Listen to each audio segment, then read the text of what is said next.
The molecules in that water are older than the sun in our universe. They're virtually immortal. Everything is about water. Everything. 60% of our bodies are water. After 7 days, no water, probably dead. So we begin to realize that we live in a very precious little oasis on the universe. We're looking out there with probes, but can't find any other planets that are water planets. So this is the framework in which we have to discuss this morning.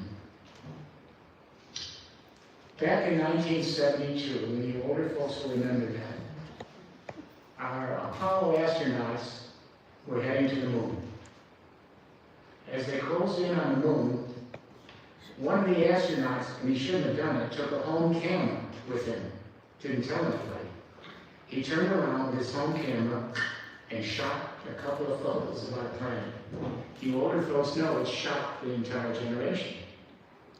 We thought we were going to see a beautiful green planet with all sorts of beautiful green shades. What the photo showed was a blue planet with just a veneer of green. It's interesting if you go back to the Bible and look at the first sentence in the book of Genesis. You know what it says? First, there was the deep. Then the Lord showed up. So no one's actually finished the question of how did the deep get here. Then the Lord showed up and separated land, put in land, with the water, in light versus dark. Interesting. So here's what's going on. We have spewed massive amounts of fossil fuels into the atmosphere over the last 2 centuries, the industrial age. We call it the age of progress. What a misnomer, the age of progress. So we went back into the burial grounds of a previous period of history, the Carboniferous era, which had an extinction event like we're going through now.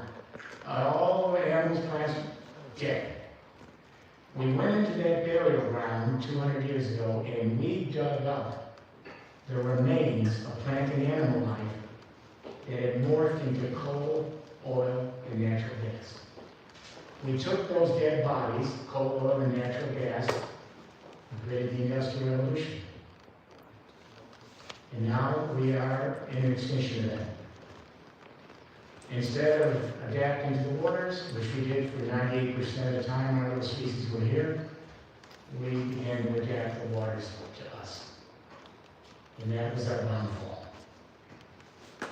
Our scientists are telling us we are in the 6th extinction of life on this planet. It doesn't even make the headlines. It's amazing.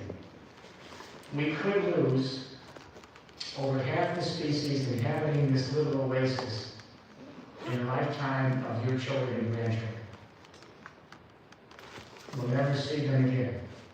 These are creatures that have been here for millions and millions of years. It's so sad, I'm sure it brings tears to you when you think about it. So, where do we go from here? Let me say how this all happened, because this is not a big, long, difficult story. So for 98% of the time we were on this planet, we adapt to the waters like every other creature. We're all made out of water. No hydrosphere, no lithosphere. No hydrosphere, no atmosphere. No hydrosphere, no biosphere. Simple as that. 6,000 years ago, we made a turn. It was in, which now is Turkey. It was Mesopotamia. And in Mesopotamia, they were growing grain. And they were really successful because they had 2 nice rivers, the Euphrates rivers and the 2 rivers. And so they were becoming so successful in growing grain that more babies were being born. And they then went from village to urban life because they had a lot of kids growing up. And at a certain point, too many kids, not enough grain. There's where they made the big move. So instead of adapting to the waters, they began to adapt the waters to their human communities. The levees, the dikes, the dams, the reservoirs. We began to take the entire water planet and think that we could actually secure it. And then it happened in the Indus Valley of India with the rivers there. And then it happened in the Yellow River and the Yangtze River in China. And then it happened in the regimes in Southeast Asia. Then it happened in ancient Crete.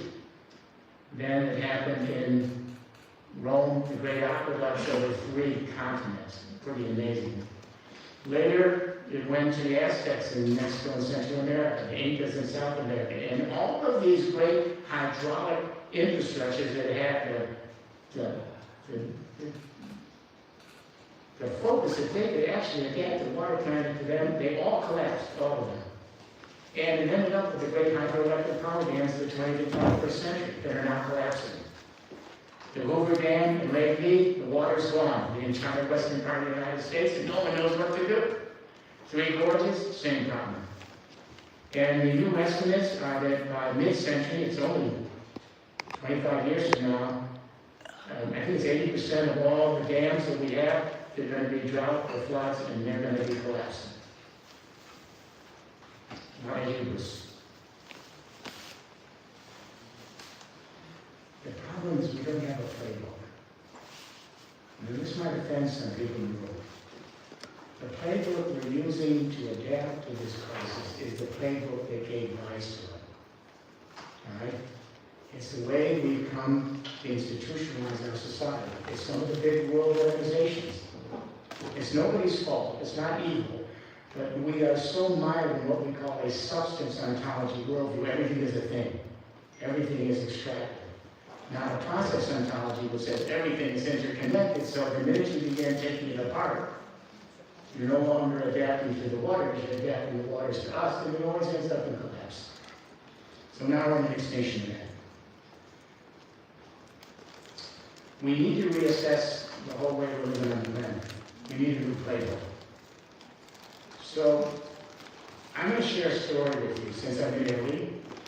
Back in 2001, Romano Prodi came to Washington, D.C. He wanted to visit me in the EU embassy. I knew I was in trouble.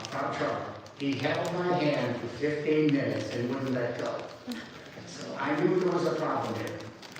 And I wasn't sure what it was. He said, look, Jeremy, you spent 20 years, 25 years in the United States. Give it up right now. You're not getting anywhere. Come to Europe.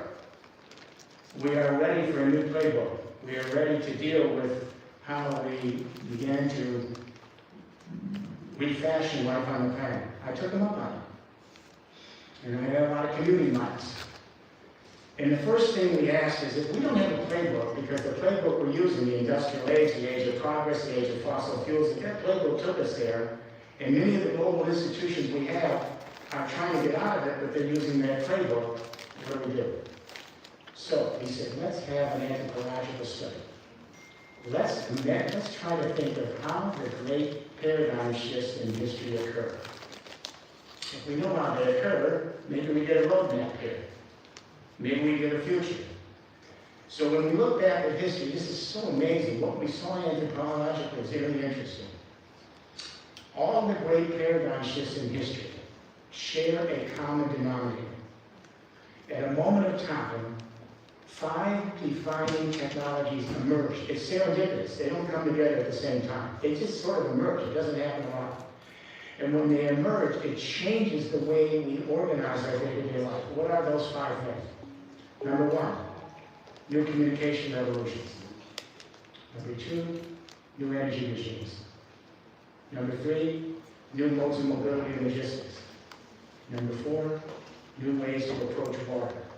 Number 5, new ways to build habitats. Simple. And when they come together, they create an infrastructure that transforms the way we think and act in the world. Now, if this sounds like common sense, it's kind of interesting. That's what every organism needs. Every little single-cell organism, which is mostly water, needs 5 things to survive, including everyone in this room. Number 1, a means of communication. Even little single-cell organisms, they communicate.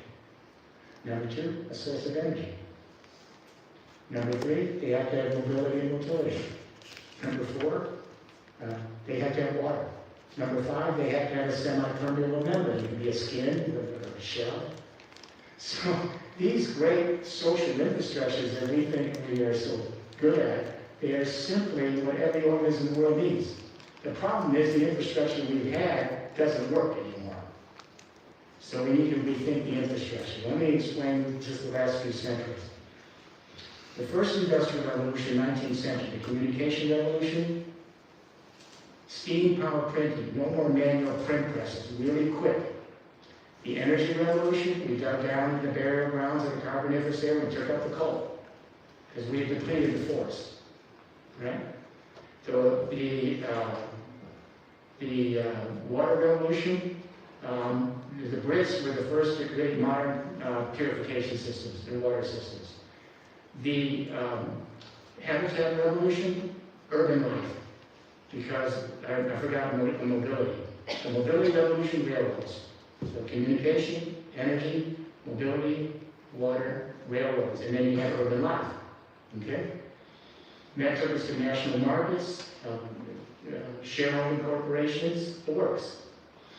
20th century, U.S., second industrial revolution, communication revolution, Alexander Graham Bell, the telephone. By the way, you know what they used the telephone first for? To listen to AQUA. They had no idea they could communicate with each other. They were listening to Austria to AQUA. Communication revolution. The energy revolution, we struck oil in Texas. We didn't need coal. The mobility revolution, Henry Ford stole the Daimler engine. I worked with Daimler's leadership for years. I said, you make the best cars, and Henry Ford put out a real cheap car, really cheap. So that was mobility. The water revolution, in the 20th century, the great hydroelectric power dams, now collapsing. The infrastructure revolution, suburban life, with highways and automobiles, and then water and air, okay? All common sense. That second industrial revolution peaked in July 2008, the beginning of the end. If you remember that the digital instructions, the software, from Italy to the Philippines, in 20 seconds, on his cell phone at near zero marginal cost. And that architect, she can build out as many buildings as she likes and pay an access fee. The software goes global. Instead of globalization, it's globalization. And what it means is that we're moving from nation-state sovereignty to bioregional governance. Communication, energy, mobility, water, logistics, it's all distributed and cheap. And you know what? There's no tariffs. It's so stupid, some of these folks. There's no tariffs. This is what's happening. And I won't mention the companies. I work with, as you know, our global team includes Fortune 500 companies. But what we're understanding, this is happening. There's another AI coming. I'm going to leave that to September. I got a new book coming out in September on AI. It's all going to get distributed. These big AI companies will not be here in 25 years from now. And we'll get into that. That's maybe in the fall or whenever we can. So what we're seeing now here is a distributed revolution. And guess what? The hemisphere doesn't give a damn about territorial boundaries of the peace of Westphalia nation states. They couldn't care less. The floods, the droughts, the heat waves, the wildfires, they don't care about boundaries of nation states. They affect ecosystems. So that means bioregional governance is now starting. And it's not political. The left-wing countries, the right-wing countries, they're all doing it because it's a necessity. The floods, the droughts, the heat waves, you have to prepare, rescue, and restore. You're crossing political boundaries all the time because the new governance is bioregional. That doesn't mean nation states are going to disappear tomorrow, but I'm saying this is the future, a distributed global world. And these are commons. Practice. We've done in many of these regions. Some failed, some succeeded. But the technology is now there. And we need to adapt by establishing a new worldview that's commensurate with the technology that's now ripening. We don't have any excuses anymore. Here's some things we discovered, because none of us knew any of this. Look, I'm a kid that went to a public school in the south side of Chicago, all right? I luckily got into Wharton. I don't know why I got in, because I wasn't a very good student. But as an activist, you just follow the smell. What's going on? and you help work with it, but you follow what's going on. It's process ontology. You always see how does one thing connect to another. All right, so here's what we discovered. We didn't know it first. So I mentioned the third industrial revolution in the end of workbook back in '95, but it was just beginning. But here's what we found since. We've got two younger generations now, millennial and now Gen Zs. They're pivoting from growth to flourishing. There's no such thing as growth in nature. It doesn't exist. Either nature flourishes or not. And the more you monoculture, the more dangerous it is that it doesn't work. The more you allow redundancy and lots of plant and animal life to survive, they thrive. So there's no such thing as growth. That's an economic term. You either flourish or don't. Productivity, that's an economic term. Nature is about regenerativity. Does that have anything to do with productivity? Efficiency the kiss of death. It's adaptivity. Watch, listen, respond, and adapt. Complex adaptive systems vary. Listen, respond, adapt. Do not try to take and transform. Gross domestic product is stupid. If you make a nuclear power plant or clean up a waste dump, that's considered GDP. Now we have quality of life indicators. Did the child survive? Did you have a good education? Did you have a strong civil society, etc.? Hyperconsumption? No. The young generation, ego stewardship is in the room today. Ownership? Gone. I wrote a book, The Age of Access. None of us saw this, but instead of sellers and buyers, you have providers and users, whether it's your Uber car or whatever, everything is being shared moment to moment. It's access, not ownership. And it's distributed. And it means less waste. And this is happening across all the fields, from clothes, to automobiles. Hyperconsumption? No. Eco-stewardship. So you can see there's a lot of these things. Zero-sum game, I grew up on that. It's the network effect. The more people you have in the network, the more everyone benefits from the network.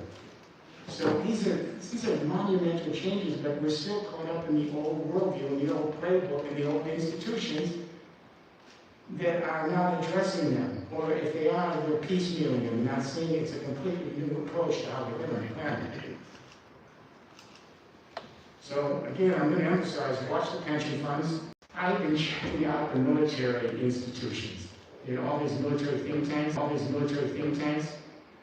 kind of been listening in.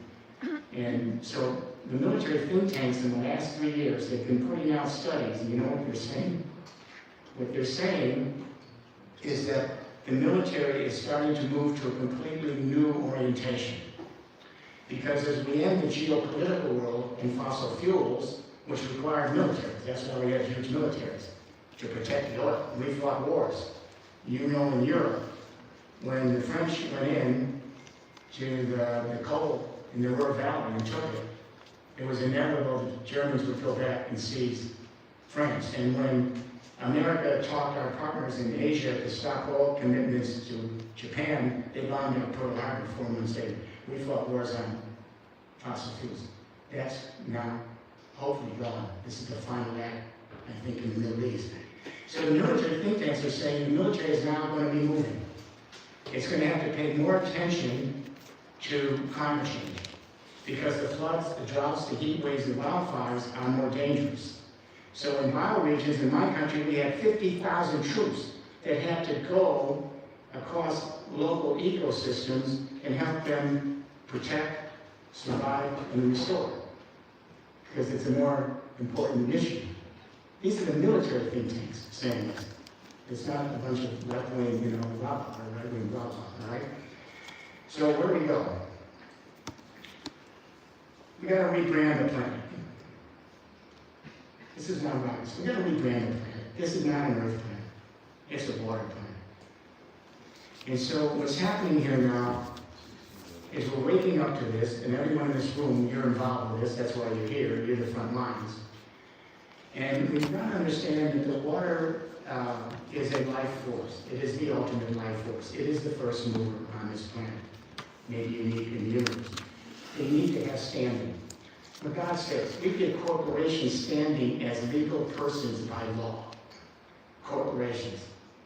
I don't have any problems with corporations, but shouldn't the waters have legal rights? So they're doing it. As you know, New Zealand is now taking one of the river systems that has legal rights. Quebec has done it. River system, legal rights. Some of the Central American countries have just done it. So this isn't a marketing idea. This is just common sense. And then we have guardians who go into court on their behalf to make sure the waters can run free. Frankly, the waters are going to run free anyway. We're tiny, we're nothing compared to the waters, okay? We have to adapt to what the life source of this planet is telling us. This is a real big leap forward. So this is where we come in with like why we're all involved now. Planet AQUA. We got to rename the planet. And not for marketing. Got to rename the planet.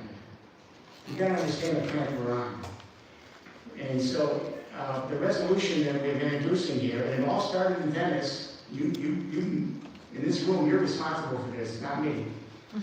You did it. Your government said we are now a city that's a Planet AQUA city. First thing, you're the oldest water city. Now we got mayors around the world moving. And now we're in touch with the great water coalitions, the two biggest ones we're in deep conversations with. And they're wanting to declare that all the waters, the rivers, the lakes, the streams have standing and can go into court.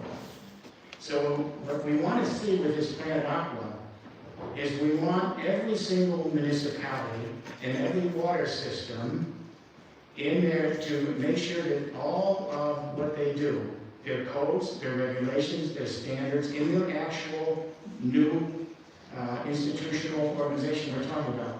It's not just a fun thing. That in all their codes, standards, legislation, that they do it in relationship to how it impacts the waters of Planet AQUA. And that's why many of you in this room have been doing this.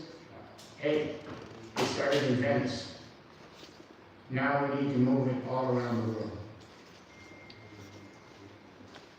I want to share with you in the last few moments of this, maybe something a little bit more esoteric. I want to share a few things that are happening that give us hope for a completely new way that we organize ourselves in this world. There's a project called the Human Microbiome Project. How many are familiar with it? The Human Microbiome Project. They all raise their hands. This is a game changer. So my office is in the high-tech corridor of Bethesda, Maryland. My wife and I live in Washington, but she's unfortunately in government. I don't know if she got roped into it. But we're right near the NIH corridor. We're right in the NIH corridor. So a number of years ago, the NIH announced that they have something called a microbiome project, human microbiome project. Now it's in Europe, it's in Asia, and it's extraordinary. It turns out that every single one of us in this room is literally an ecosystem. Literally. And every organism on this planet is literally an ecosystem. Why? There are millions and millions of other little creatures in our body right now, and they're having a good time, trying to keep it all together. All right? There's the protists and the bacteria, the viruses, whatever. There's millions of them. You know there's only 20,000 human genes? We should have thought there was something wrong when we found out the banana has 18,000. All right? So I don't know how relevant that is. But there are millions and millions of genes from these other organisms, and they're relating at every moment, coming into our body, relating, and then going somewhere else. It's extraordinary. And what we're beginning to learn is we are a microbiome within ecotones, within ecosystems, within biomes. So what happens when your 8th grade teacher in biology says everyone in this room is an ecosystem? 44% of the cells in your body are human, the rest belong to the other creatures. Does that change everything? That is so cool. I mean, that's the only way to put it. It's really cool. When they grew up with that, that's a game changer. So every little kid, at some point when they're like 4 or 5, they ask mommy and daddy, well, what is this place? And sort of they have a way of saying, what are we doing here? And mommy and daddy are going to say to that 5-year-old baby, sweetie, do live in a water planet, planet AQUA, unique in the universe. And so all through their life, they pay homage to this incredible experiment in everything we do. Everything we do. Lastly, the Smithsonian Institution, a great institution of anthropologists in Washington. How many have been in museums in Washington, D.C.? Okay, it's great. So they did a study, and they said, you know, how did this human being survive? I mean, when you look at us, it's kind of a creepy little creature, not very strong, no fur. How did it survive?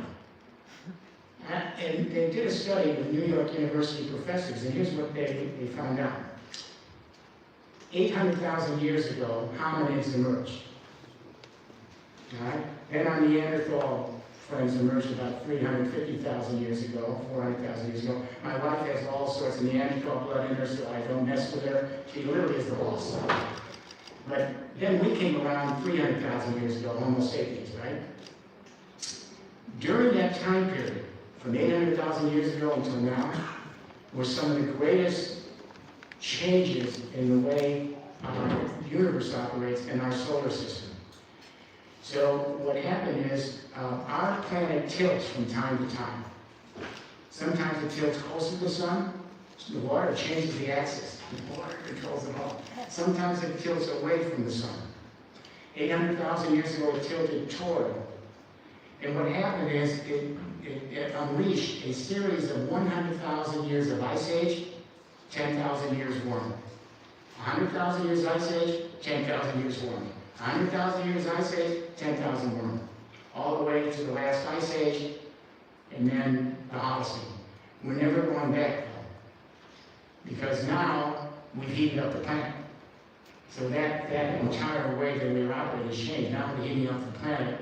We are moving into a new era in history where water will dictate the future. And we will have to learn to flourish in totally new ways that we just began to examine.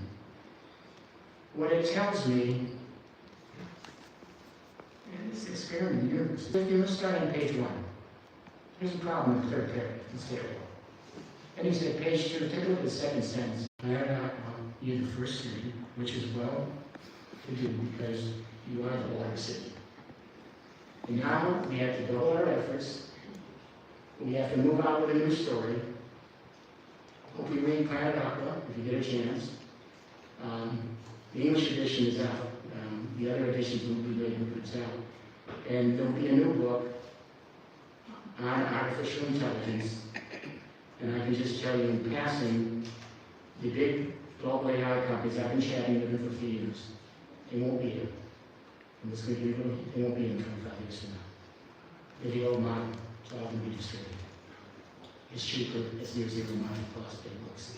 So, I'm here to thank you. I'm thanking you because you had the guts to do this. All right? And now, unfortunately, you've got a big responsibility now. So the responsibility is you've got to move this out to the European Union. The environmental minister will be here. She's terrific later tomorrow. You've got to share the idea that we're going beyond just individual projects and creating a new worldview. It's already here. It's not theory, it's practice, it's real, it's distributed, it's cheap. There is no excuse. So I thank you. I really thank you. I know God. Most of you will be here to see this. And now you've got a big responsibility. You move this not just through Italy, but move it through Europe, and move it through Eurasia, and move it to the Americas, and move it to the world. Thank you.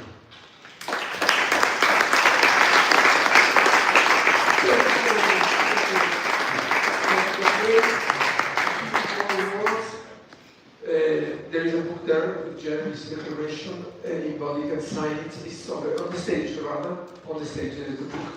This morning, early in the morning, Professor Donati signed the declaration, and it's an important sign of support of our common. And I had a chance to meet him, and I'm so happy. I mean, Please, you're embarrassed, but you know what? You did. And the water bankruptcy, perfect. So, yeah, so thank you. It's a step forward we need. Professor, you want to come on stage for a minute more? Just a minute? Just. to say a few words about what you just said and your support for the Planet AQUA Declaration.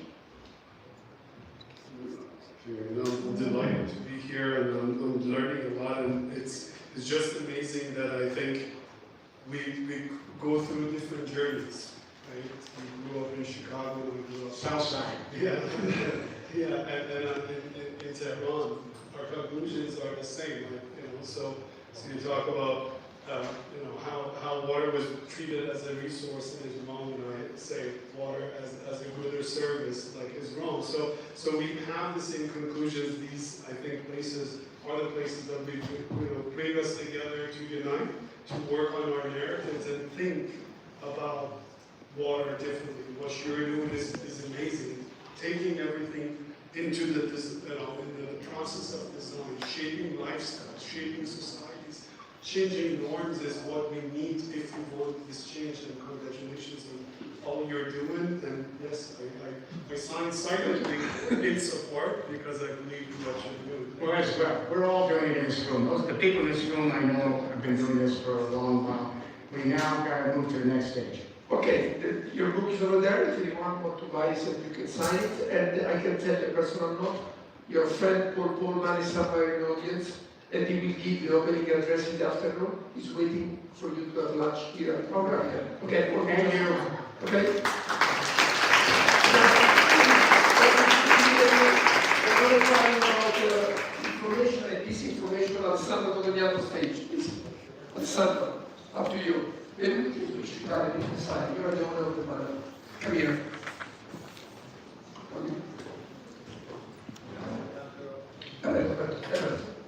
Grazie intanto Riccardo di questa opportunità di poter parlare del tema dell'informazione e della politica climatica.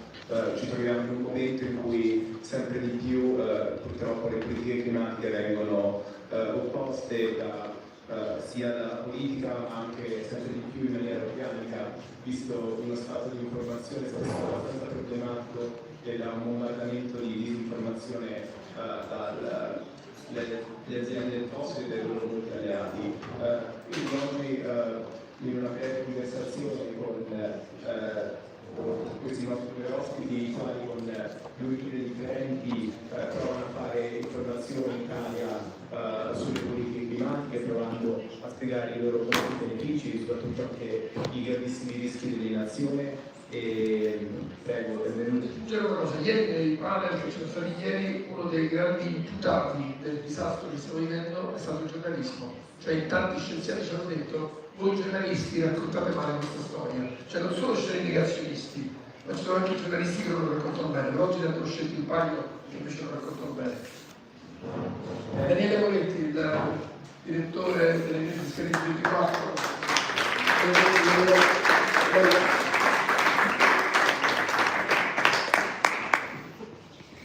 Anche ad Andrea Corello, un divulgatore digitale sui social media e anche la fondazione per spiegare i vari benefici della transizione ecologica in Italia. Alessandro, è anche il direttore di Radio Arte è collegato. Si è collegato da Roma adesso. Ah, perfetto.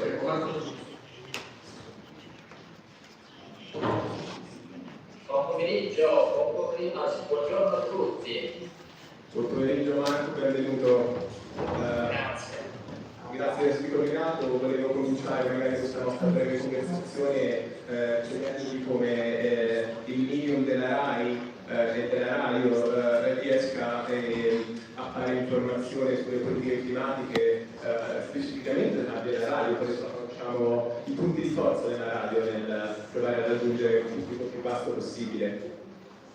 Ma intanto grazie dell'invito, grazie della domanda perché è veramente centrata e mi permette di dire è un po' centrata rispetto a quella che è l'impegno della RAI, che in particolar modo l'impegno di RAI, un impegno che ormai ne sarebbe sempre. Allora, tema intanto di carattere generale, la radio di per sé è media assolutamente adatto per coinvolgere, a informare, ma direi addirittura a creare consapevolezza su alcuni temi, anche su temi che possono sembrare all'inizio difficili, complicati, oppure per una decisione magari non distanti.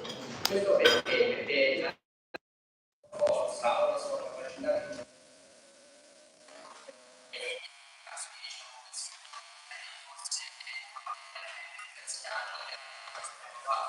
attuali, assolutamente giovani, una forza straordinaria, la forza del lavoro in quanto i media vicino al mondo dei social,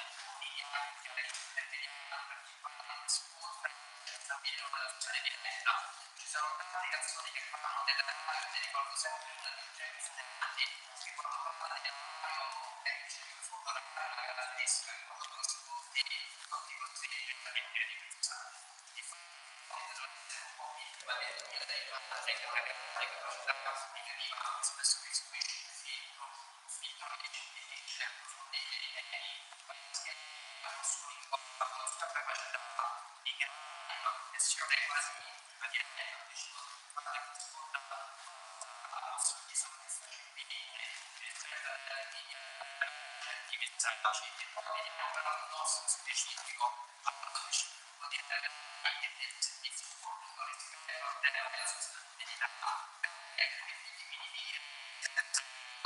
che insomma in una considerazione che può essere significativa quello che abbiamo fatto in parte del suo utilizzo e la servizio pubblico anticipabile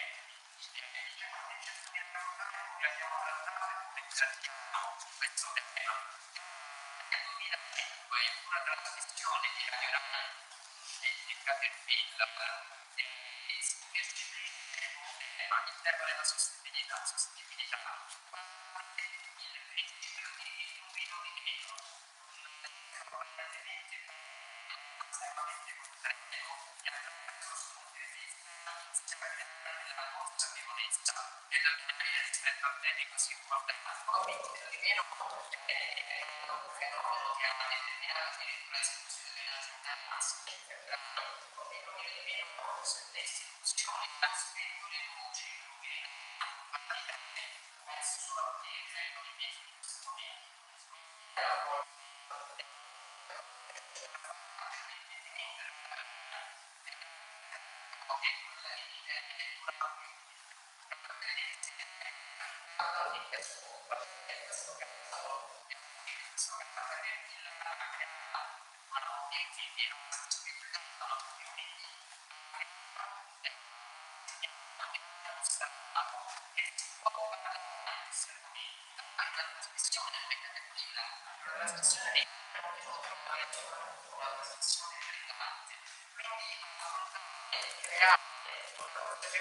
rispetto a questi temi con lo strumento della capacità che la insomma le forze e poi cerchiamo di fare noi poi una caratteristica istintiva rispetto a caratteristiche benissimo nell'ambito del mondo della una competenza di offerta di contenuti, un'ambiente oggettivo, pubblico che a volte è anche molto diverso, quindi ci permette di creare un coinvolgimento sempre più alto, perché su questa ovviamente non c'è stato solo il passaggio e la scelta di Caterpillar, sono ormai 10 anni che noi siamo in partner principale di riferimento di iniziare per lo sviluppo sostenibile. Iniziamo le collaborazioni con altri contesti che sono molto sensibili rispetto a questa tematica che da noi nel servizio pubblico correttamente di temi di questo tipo perché come si diceva all'inizio del precedente intervento è necessario riuscire a fare un'informazione che sia corretta e sappia dare la giusta dimensione alle cose. Sì, siamo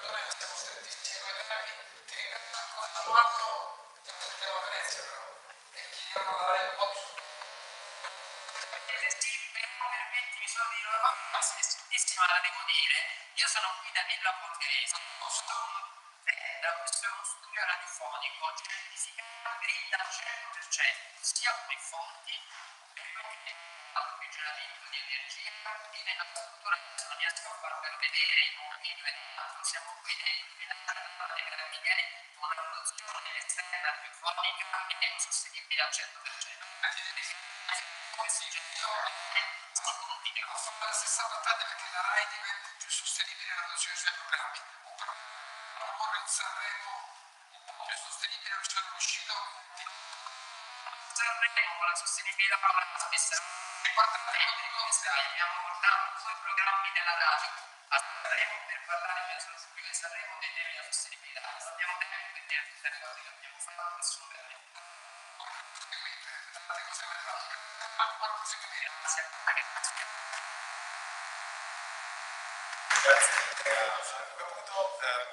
Tornando al tema dell'informazione in Italia, l'osservatorio di Pavia nel loro report annuale sullo stato dell'informazione climatica in Italia nota come spesso e volentieri i media mainstream in Italia parlino di politiche climatiche in maniera isolata, senza spiegare bene quali sono le motivazioni dietro, quindi la necessità urgente di raggiungere degli obiettivi climatici, ma anche i benefici sociali e economici di queste ultime, rischiando così spesso di farle apparire come arbitrarie punitive e dare quindi a qualcuno delle persone che vogliono costruire questo progresso nel poco importante progresso che stiamo facendo a riguardo. Volevo quindi chiedere ai due ospiti se secondo voi si tratta spesso di un problema di framing, nel senso se è importante parlare di queste politiche climatiche cercando di raggiungere un pubblico che è fattibile e quindi enfatizzando i benefici di natura economica ma anche geopolitica, vista la situazione attuale, ad esempio in Italia,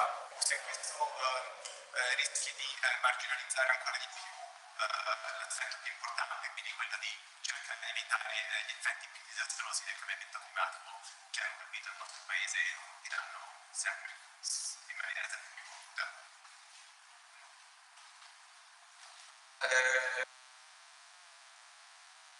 Dovrebbe aggiornarsi, dovrebbe fare lo sforzo che fanno gli editori, perché poi è una questione che riguarda più gli editori che i giornalisti in primis, in prima battuta, il modo di fruire le news, in che senso, nel senso che il contesto dipende che tu provi a dare, dipende sempre da che tipo di mezzo stai usando, che tipo di mezzo stai usando. Un mezzo standalone, un mezzo che invece è integrato in un sistema di media per cui la portabilità delle news e questo, diciamo, dico questa volta col cappello di editore, cioè il dirigente della compagnia per cui lavoro, ho dovuto fare uno sforzo gigantesco, per cui faccio un esempio molto chiaro, ho interessato poco fa bellissima intervista con che è qui combattere faccio di questo protocollo l'ho fatta, che cosa stavo pensando, dove va ovunque, e quindi quello che ho deciso nella mia media company in una versione appena tradotta dentro la televisione, quindi in un flusso alle 15, ma contemporaneamente sui social media è probabile che cominci a fare teasing di questa operazione scegliendo la frase più interessante che aveva detto, ma dice l'AI è come un coltello, poi dice si usa per aprire qualcuno in un'operazione sbagliata oppure per ammazzarlo, e questa cosa qui hopefully porta qualcuno non soltanto a vederlo nella sua declinazione televisiva, ma anche nella sua declinazione online dove dentro un testo lungo che scriverò soltanto oggi pomeriggio tardi, oppure anche nella versione YouTube che uscirà semplicemente a metà pomeriggio. E addirittura non è così. E quindi fornire un contesto che dice perché c'è di cosa diamine sta parlando e quindi attribuire tutti i ritmi comunicativi a ciascuno degli stream che sta vedendo dal punto di vista in primis industriale a una questione esclusivamente di contesto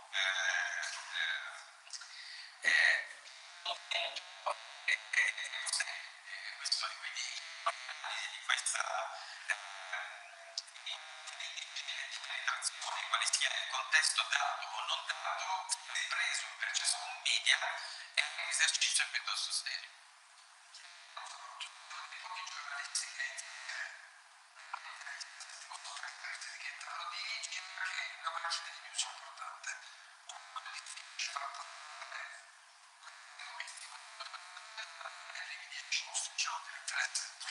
Il motivo perché tutti i giornali facciamo bene esperimenti da su qualunque media in cui si può parlare della crisi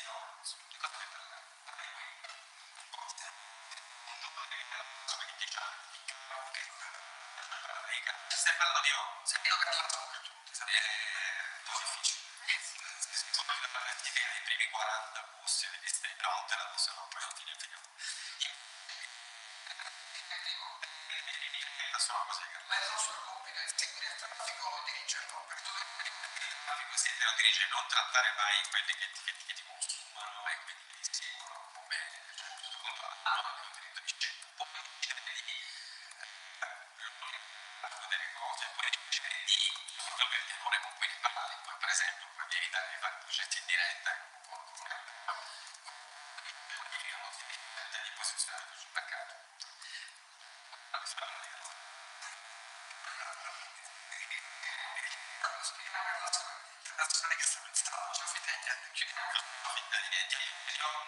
Perché così come dice lo stesso, così come mi ha detto Madame, così come dice lo stesso Rifkin, sono forse la pietra tombale di un discorso sulla dipendenza da fossili. Se noi in Italia, se avessimo, visto che ci siamo rivolti alla questione del gas russo, la capacità, se non entro nei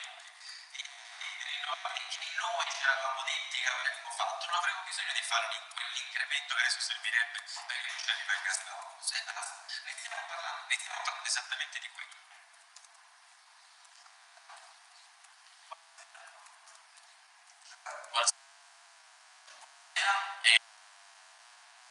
Sono Andrea Barello, sono il content creator, un lavoro che ho sempre rifiutato a spiegare anche a mia nonna, in particolare lo faccio sul tema ambientale. Però per rispondere al discorso sul framing, cominciamo a perché lo fa sul tema ambientale. Con un gruppo di amici, quasi per caso, abbiamo fondato a Torino, io sono torinese, sono 60%, Fridays for Future. Non si parla di disciplina, ma da lì abbiamo avuto, secondo me, come movimento, all'epoca a livello nazionale e internazionale, il grande onore di portare la crisi climatica sulle prime pagine dei giornali. Ricordo il Corriere della Sera all'epoca fece la copertina per la prima volta della storia di un altro colore, la pece bianco e nero, la pece verde. Piccolo problema, di fianco al titolo Corriere della Sera c'erano le pubblicità di Leni. Fridays for Future, e poi la mia creazione in realtà abbastanza episodia di una pagina sui social, un percorso di attivismo ambientale digitale che oggi ha un pubblico di qualche centinaia di migliaia di follower, e quindi mi ha provato a fare questo ragionamento per andare a rispondere alla tua domanda. È una figura di parte, poi c'è tutto il tema degli haters e gli esempi locali, la divulgazione vera e propria, però questi sono gli elementi su cui secondo me fare comunicazione sulla transizione energetica oggi in Italia bisogna focalizzarsi per. Esatto, e volevo chiedere l'ultima domanda a Daniele, vedo che aveva poco tempo, e chiaramente nel giornalismo spesso questi temi vanno trattati in maniera complessa, chiaramente magari un articolo per leggerlo ci vogliono 15 minuti, e qui un lavoro editoriale provate a tradurre questi contenuti più complessi in dei contenuti social i quali vengono ovviamente letti in pochi secondi, e come si fa a semplificare senza banalizzare, e quali vedete che sono anche, questa è una domanda diversa, quali sono i contenuti che vedete che hanno più engagement, più successo, quali meno, e quali secondo te sono i motivi? Senza Carlasco, dice. Allora, no, è ovvio che lì è una questione di regola, la ricerca dell'engagement ovviamente arriva esclusivamente dalla scelta del wording, che arriva solo dalla tua capacità di scegliere le parole giuste, perché evidentemente le cose le sai.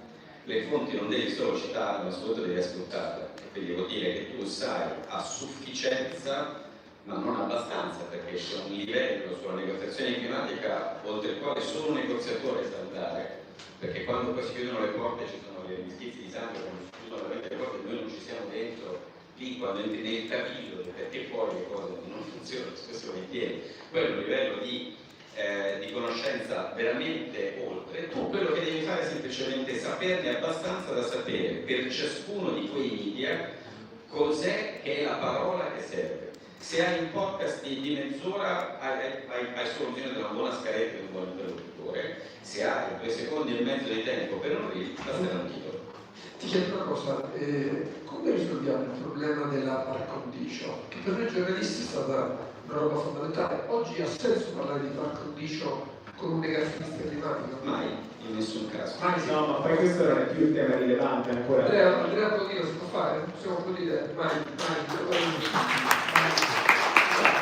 Non è un fatto di tolleranza, non c'è perché mai, non lo spiegare, però si sarà che sempre. Perché mai? Perché io non mi faccio operare le tonsille da un po' dopo. Ma comunque, poi per concludere, il negazionismo ormai è completamente marginale. Le voci più pericolose sono di quelli che dicono affrontiamo la crisi climatica, ma con i tempi necessari, con un certo realismo economico, bisogna avere realismo. Queste sono tutte bugie perché I delayers sono un fenomeno che c'è già da 5-6 anni. L'ultimo, ancora peggio, sono i greenwashers, cioè non te lo dico troppo, ce lo metto troppo sotto, quindi è anzi una capacità ancora più superiore per quella di mettere sotto il tappeto, eliminando. Detto questo, da adesso non apriamo adesso Time's Up, se io nomino Trump adesso, cioè però non lo gioco. sì, ma non solo Trump, anche la destra europea e italiana sono tra le layers. Allora, vorrei dire solo una parola di conclusione, tanto grazie è stato molto voluto questo panel, si occupa di queste cose come ricercatore, ho molto insistito perché il tema di informazione atterrasse la week e ti ringrazio. Di averci fatto conoscere Andrea che non conoscevamo, adesso seguiremo sui social. Noi abbiamo fatto un evento che è molto gender balance, ma non perché siano attenti alle quote, ma perché c'è un sacco di donne interessati ad ascoltare. Anche in questo caso c'è una donna che aveva invitato, si chiama Elisabetta Tola, fa informazione a partire dai dati su clima di grande qualità basandosi sull'isola di Padova. Non è potuta venire, mi mandi la foto per cortesia, perché purtroppo una nostra collega bravissima, è morta 2 giorni fa, a 51 anni, in pochissimo tempo, e stamattina c'erano i funerali, si chiama Carla Eccellente, che si occupa di intelligenza artificiale, governi di rete nella sua newsletter, di cyber security, e in pochissimo tempo, da quando siamo dove stava male, è sparita, l'abbiamo saputo all'improvviso, e Elisabetta stamattina era a finale per noi. Ciao Carla, grazie a voi, grazie per tutto.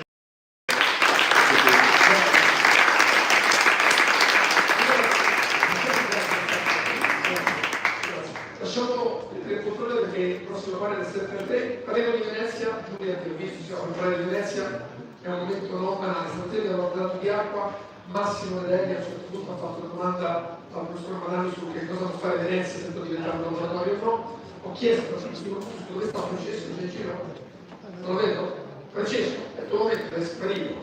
Questo muscolo che all'Europa ci dà una mano formidabile nel costruire il programma della Venezia 21. Francesco, grazie per essere qui, grande esperto anche di questi temi, condurrà una discussione importante sul futuro di Venezia alla luce di tutto quello che sta accadendo nel mondo con il tema del sapere dell'acqua.